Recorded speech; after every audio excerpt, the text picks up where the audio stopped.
Coming to Silicon Valley was definitely a very transformative experience. I'll tell you why. India is one of the leading countries where we're talking about the number of players paid in bug bounty. That is, they're one of the best ones who can find vulnerabilities in complex web applications. There were very less product cybersecurity companies. There are plenty of services companies, but very less companies who are building a product. And that kind of hit me that, okay, what Ratan Tata did for the automotive industry, I want to do that for the cybersecurity industry. Tell me, you working in Silicon Valley and you work in India, what is the difference in the VC culture? Indian VC system is actually improving over time if you think about it. They're taking the early bets, which like very contrarian bets, which might not make sense any point of time. Like if you see 5-6 years back, Indian VCs would demand revenue even for a pre-seed check. Now it's not that. They're more interviewing about the plan. That how do you plan to accomplish this? What's your difference in methodology, go-to-market strategy that you have? It could be some key hires, it could be cracking some key channels, and they're getting closer to Silicon Valley ecosystem. So you're doing well in India and Middle East. Tell me, what was the challenge for you to be identified as a cybersecurity startup to be funded here? There are other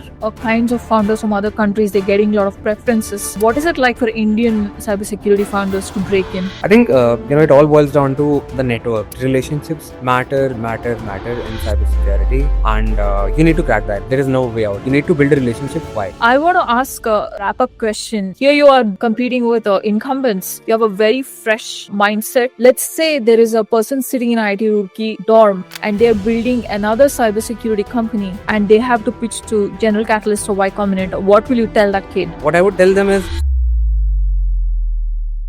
hello and welcome to another fantastic episode of Pitch Cafe podcast. Today we have with us a Gen Z startup who are making waves on Twitter. I'll tell you why. They have been able to decompile the code of Cluely. Cluely shot into fame because the founders were banned from their college, Columbia, for coming up with a cheat code in AI. You could cheat in exams. Our guest of honor today has been able to decompile that. He is building a super hot cybersecurity startup backed by General Catalyst, one of the top VC firms in Silicon Valley. This is no joke. So without further ado, let's bring on Aryaman Behera. Aryaman, welcome to Pitch Cafe podcast.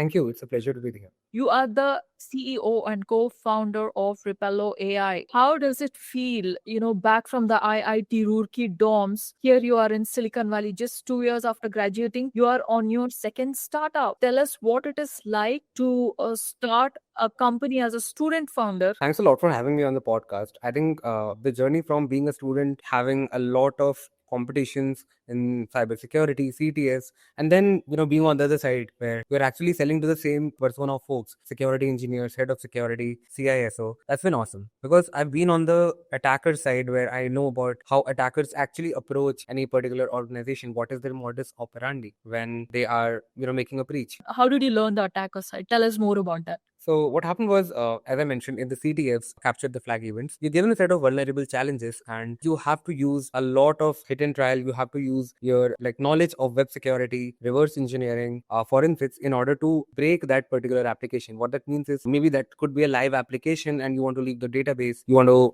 exploit and get a reverse shell that is like a remote code execution on a remote server. So you do all kind of things that a real attacker does and actually even more complex. And that's what teaches you how do you think like an attacker? You were in IIT Roorkee doing these competitions of attacking. Were you already onto your first startup or this happened after your first startup? Actually, this happened right from the first day I joined IIT Roorkee because I had this interest from before I joined my university. What happened was COVID struck in 2019 and we were all locked up in our individual homes. And that is when I got in with my co-founders and we started brainstorming random ideas because of course the number of competitions were down. Nobody was organizing them. It was a chaos. So we thought, what do we do? We were just, randomly sitting around. And that's when we thought, and, we got on this particular idea of Trello. That was our first company. That was a huge win for us in a way that we did not expect it to be completely viral. But it went on to 4 lakh users. And eventually we kind of thought that, okay, now is a good time. And we've reached the peak. So we kind of exited that venture. The journey of building a startup and parallelly, attacking things, that is being on the attacker side, it helps you understand any technology on a much, much deeper level. And that's what I liked particularly about cybersecurity. And when I graduated, I had this feeling of, building a product cybersecurity company out of India for the world because we did not see a lot of companies coming here. So Aryaman, look, you are a student. How do you get deeper into technology? You're not trained. cybersecurity is a new field. In US, there are degrees on cybersecurity. These are all new. How did you figure out the technology when you were a student in IIT Roorkee? Who took you through the fundamentals of cybersecurity? It was actually on my own. I was more like a self-taught cybersecurity enthusiast at that point of time. When internet is there, you have all the resources back on the internet. In fact, college has a very traditional and conventional way of their syllabus and all those things. So that didn't really add a lot of value in terms of cybersecurity. It definitely added a lot of value in terms of first early users, IIT Roorkee alumni who could give me feedback, who could suggest me strategies, what not to do. These things become very important as you build a startup. What not to do is more important than what to do. Did IIT Roorkee have an innovation cell, or do they have resources to support startup? And did you network in Silicon Valley already when you were building startups in IIT Roorkee? So to your first question, of course, IIT Roorkee has a innovation cell called Tides. They very actively support deep tech startups and new startups coming out of IIT Roorkee in their own capacity, get them access to the network and stuff. But I think of course, there's their own limitations in terms of budget, how large check they can put in. And I did not have any access to Silicon Valley back then. In fact, when we closed our fundraising, even then, like we did not have a lot of access. We just posted and made a lot of noise on LinkedIn, Twitter, social media, where people reached out to us. We had a lot of portfolio companies of VCs reaching out to us, and that kind of helped us develop an inbound motion from the VCs where they were reaching out to us and not the other way. So that kind of helped us, and once we raised, we kind of moved to Silicon Valley. So, what was your first startup about, and did you also make a lot of noise with your first startup? Of course, VCs did approach at that point of time as well, but we were not very, I would say, we were not very invested to make it a venture-backed business. So some business need the venture capital, the rocket fuel, but some businesses are just better without the VC money. So we did get a couple of term sheets there, but we decided not to take the venture capital money at that point of time. We were busy with other stuff, that was going on in the university. So we made a conscious decision not to pursue that full time. That is when we kind of exited. You said you exited, as in the project, or you got acquired, or? I mean, the product got acquired with all the users and the technology. I mean, we did not get acquired because it was a consumer tech, right? So it was all about the product and the users and the traction more than anything else. It was definitely not about the founders. So you had this experience of building a product, deploying it to the consumer, and then somebody taking notice of it and taking over the product. So you went through that cycle already. So you know what is production quality and what is the process of building the software and things like that. That's great. What gave you the bug to build Repello? And I know you already have your cybersecurity fundamentals because of the challenges you took on at IIT Roorkee. But coming here to Silicon Valley, that's a big shift. From the IIT Roorkee dorms. Tell us all about that. Coming to Silicon Valley was definitely a very transformative experience. I tell you why. India is one of the leading countries where we are talking about the number of players paid in bug bounty. That is, they are one of the best ones who can find vulnerabilities in complex web applications. Now, but there were very less product cybersecurity companies. There are plenty of services companies, but very less companies who are building a product. And that kind of hit me that, okay, what Ratan Tata did for the automotive industry, I want to do that for the cybersecurity industry. And that's what got me started that, okay, we need to do something about it. We need to build a generational company in cybersecurity. And that point of time, AI was the newest attack vector which you could see. And we identified a huge opportunity there that like a J curve, it's going to shoot after 1 year, and which is exactly what happened. So we kind of were early on that bet, and we kind of got that advantage. But it's not easy for sure. I mean, like once you land in Silicon Valley, you're a stranger. Nobody knows you. How do you create from scratch? How do you build your networks from scratch? You go to events. You take help of your alumni. You take help of some of the VCs who were there at that point of time. Some of our angels definitely helped us, get our foothold right in the Silicon Valley. So Aryaman, look, you're a geek, from IIT Roorkee. You're a second-time founder, of course, but selling your product to General Catalyst, that's not easy. It must have come through a lot of work. Give us your top 3 hacks in selling a product to a VC like General Catalyst. So, having built and executed one venture already in the university, I, of course, had a different non-trivial learnings that you won't find on LinkedIn and Twitter. And, that is something that only the second-time founders or, serial entrepreneurs given. And fortunately, the IIT Roorkee alumni came in helped here. They built awesome startups like Razorpay, InMobi, and, there are plenty of startups that came out of IIT Roorkee. So the co-founders of that startup really helped us shape our understanding of how do you deal with the this VC and the fundraising process. We never saw it like a selling, to be honest, at this point of time. What we saw that, okay, we are building a rocket. They have the rocket fuel, and can they accelerate us? Can they help us accelerate what we want? And at that point of time, the market was early. There were not a lot of AI security companies. We were very early in terms of understanding what a customer needs. The product would change drastically. So we had to give them a brief understanding of our plan. Right? Okay, we are the founders. We have this backing. We have accomplished this in our life so far, and no shame in that. We just graduated, and now this is what we want to do. And they did a plenty of reference checks about what we did in my college. They did a lot of reference checks with the people I worked in the past. And after doing a lot of reference checks, we kind of got the conviction that this is the right team to build. They figure it out. They might not know some things right now as a young founder, but they have the energy and the sheer will to figure things out. And that's what really impressed them. So tell me, you working here in Silicon Valley and you worked in India. What is the difference in the VC culture? I'm sure you spoke to VCs in India and here. I'm trying to build upon what you just said. Yes. That they put a lot of effort in understanding the students. Yeah. Because students are naive and sometimes they may not do the right thing, but still having the maturity to accept them and think about the genius they're showcasing. So tell me the difference you felt. I think the world is changing really, really fast. Even in my juniors from IIT Roorkee, they have been all trying to build startups. They've been trying various things. They're failing, of course. They're trying again. They're not giving up. And I'm sure there will be some of the emerging startups which might make it into unicorns and further, which come. Of course, 100 people try. A few make it, some don't. But what happens with each one of them is they learn something. It's never loss for you. When you build a startup, you have to deal with challenges like anything. You deal with employees, you deal with investors, you deal with your new hires, partners, channel partners, and it's not easy to maintain all those relationships and keep switching the context all the time. Yeah. But when Indian VCs see you, they evaluate that, okay, Indian VC system is actually improving over time. If you think about it, they're taking the early bets, which like very contrarian bets, which might not make sense any point of time. Like if you see 5-6 years back, Indian VCs would demand revenue even for a pre-seed check, and now it's not that. They're more considering about the plan. That how do you plan to accomplish this? What's your difference in methodology? What's the differentiation in the go-to-market strategy that you have? It could be some key hires, it could be cracking some key channels, and they're getting closer to Silicon Valley ecosystem. But no doubt, Silicon Valley ecosystem is have been doing it for multiple decades and years. So they are definitely a lot open to innovation and taking riskier bets as compared to the Indian VC ecosystem. But I'm glad a lot of VCs are catching up very fast with this. Wonderful, wonderful. And if you want to brief about Repello's product and offerings very quickly, so that if there are future investors or people want to join your team or as a hire, what do they look forward? We at Repello, we are a AI security company helping security teams deal with the novel threats of AI applications that are not handled by the traditional security threats. Why is it not handled by traditional security? Because the traditional security tool was meant for deterministic code. They do source code analysis. They have normal web applications where here is the predicted input and you will get the same output 100 number of times. But as the software is changing and we are more moving towards a probabilistic world and the software is getting more probabilistic with its more autonomy, then the traditional security side does not hold up. Why?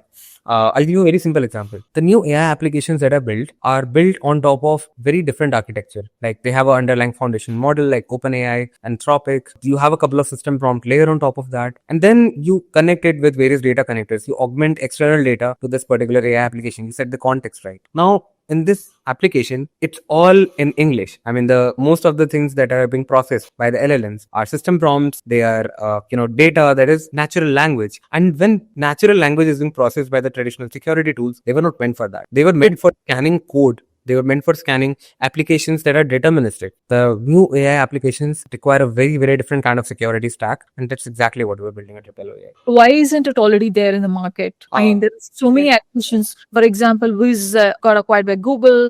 There are other companies acquiring AI security platforms. Why isn't it? I wouldn't say it's not there yet.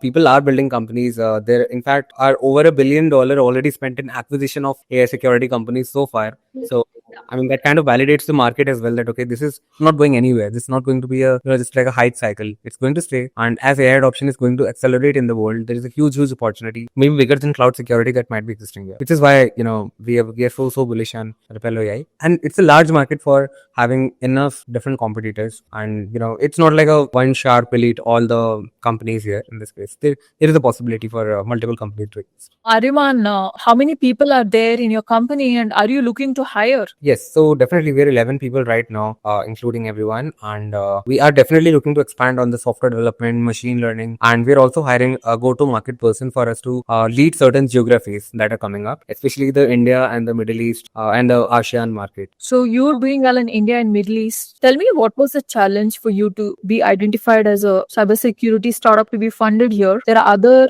kinds of founders from other countries. They're getting a lot of preferences. What is it like for Indian cybersecurity founders to break in? I think it all boils down to the network. Relationships matter in cybersecurity, and you need to crack that. There is no way out. You need to build a relationship. Why? Because you see, cybersecurity is a lot about insurance business. Very similar to that. Why? Because you're not buying something because you have been attacked today. You're buying something so that it doesn't happen. If this happens, then someone that you're dealing with, you have the right partner to deal with that situation and that chaos. And that's where trust matters a lot. You need to establish that trust, brand, credibility, very important to selling cybersecurity. And which is why I see that outbound as a motion in selling cybersecurity is decreasing slowly. It's more about customer referrals, customers raving about your product to other CISOs, and they starting the POCs and then conversion. We kind of currently boast for 100% conversion in terms of the customer referral led channel that we have in place. There is not be a single customer that did the POC and eventually did not convert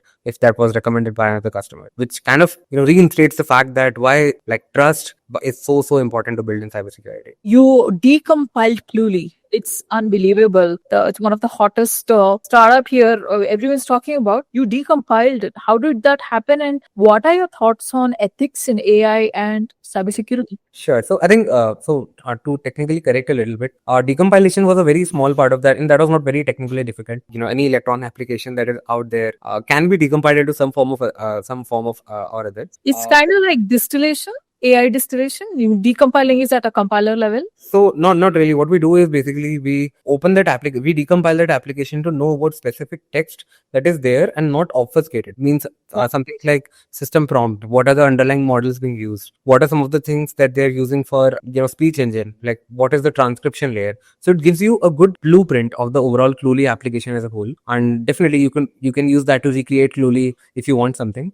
I mean, we didn't do that, but any startup that they can throw it off. It's not that. The thing that we pulled off right was the audio-based prompt injection. What that means is we injected some audio onto the interviewer audio stream, and that, when processed by the speech engine of Cluely, got disrupted. And when that got disrupted, they kind of made Cluely useless. And that's what that's the whole attack that we did, and that kind of waves on Twitter went viral. But on the terms of ethics in AI, what I feel that it's again like a cat and mouse game where bad actors will use AI. They will use AI in order to expand their capabilities, which inherently with just themselves they're not capable of doing so. They will use AI. There's no doubt about that. And of course, we can have a layer of detecting Cluely, but they'll come up with something else that is more stealthy in nature, that is not detectable. It's a continuous game. It's a cat and mouse game, but you need to play catch up. But I do think that AI assisted productivity tools will become important in the future. Not very sure about the AI cheating, because we've taken interviews. I mean, it's very evident from the body language and some of the other things where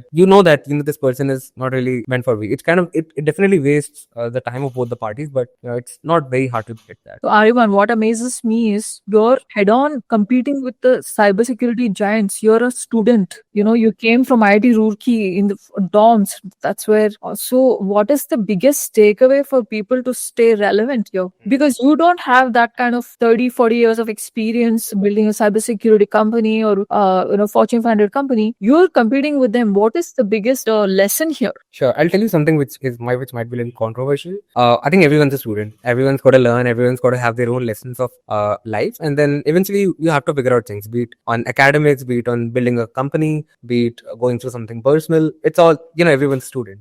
But I think experience is overrated in a way that I wouldn't say that somebody has a 30, 40 years experience. They have a network. Definitely they have a network. But how monetizable is that? And the answer is again, it's monetizable. But Can you not compete against that? Can you not win on the product? Can you not win on trust? Can you not win on, proving the other things right that makes for the credibility? Of course, there is difference when you selling to enterprises. They require some sort of proven capability. But if you work with, their competitors, if you work with, if you help companies in their category prove that, and they're speaking good things about you, there is no reason they, not choose you over any, gray haired person with coming off 30 years of experience and with a not so good product and not so good support. One thing that we really differentiate at Repello is support, because, you don't have to go through multiple layers of like escalation in order to finally get a support ticket resolved. We have a very, very seamless way of, like connecting to customers within a few 30 minutes or 40 minutes. And that's something that really stuck out for our customers. I want to ask a wrap up question. Here you are competing with incumbents. You have a very fresh mindset. Let's say there is a person sitting in IIT Roorkee dorm and they're building another cybersecurity company and they have to pitch to General Catalyst or Y Combinator. What will you tell that kid? What I would tell them is check the track record of VC. How can they help you? It's always a business transaction, right? They're buying some equity into your company. So it's not just the money. I mean, you can get money if you're building the right product and you're in a hot market. But are you building in the right direction? And is that VC adding value apart from money as well in terms of some enterprise? How do you know that? Do you check their interviews, or is there a website where you go read about how they do? You simply ask them, and there's a very clever way and simple way of doing that. That just go through their portfolio companies. That seems like, a few of their portfolio companies might be a good customer fit. What you do is you kind of ask them for an introduction, which gives them a way for, them to evaluate you from their own portfolio company. So it's a mutual win-win situation where they can evaluate you. You can land up a customer if things go well, and that is when you see that, this is the right VC fit for me. But you have to be very conservative about this. You can't just go around giving away equity to any VC that promises you something. You need to verify that. You need to be very, very sharp. Wonderful. And to make noise on LinkedIn for a geek who has never posted anything on LinkedIn, what is your advice to him? Should he outsource it, look up to some influencers, how to do it, or how did you do it? My life has all been about hacking systems. In my college, I used to hack for like computer systems, network systems. But now, when we're talking about getting into an enterprise, it becomes how do you capture attention? Attention is the biggest currency right now, right? And social algorithms can be hacked. Be it LinkedIn, be it Reddit, be it Twitter, they all function in a very, very different manner. The content that you put out needs to capture attention. You need to optimize for impressions, but also quality audience. Having, like 100,000 followers with, who are just college grads who are not your audience won't do any job. You need a very concentrated audience, and you have to be careful about it, because if you kind of screw up on the audience and the quality of it, you won't make it to the reason why you're building and putting out stuff online is because you need to reach out to the right audience. You need to reach out to people who are looking for something like yours, and you have to build that funnel. I agree with you. Those likes don't mean as much. I mean, for me, firsthand, even if you get few likes, how many of the leads are converting into deals, right? Before we wrap up, what's next at Repello? I think starting this March 2025, we have seen a crazy uptick in the number of inbound requests across different companies for just getting Repello AI. Either because the competitors got acquired, some got shut down, or they don't feel that the other companies are doing the job right enough. So we have an amazing opportunity here at hand, and if you're able to capture that, then we are not looking anything less than $1 billion company out of Repello AI in the AI security market. Aryaman, I'm so happy to hear your story, your journey, and thank you for inspiring me and all the aspiring founders who are dreaming about being a founder like you. So wish you all the very best, and I would love to have you back and listen to what Repello is up to next in the next year or so. Thank you so much. Yeah, thanks a lot. Thanks a lot, Vijay.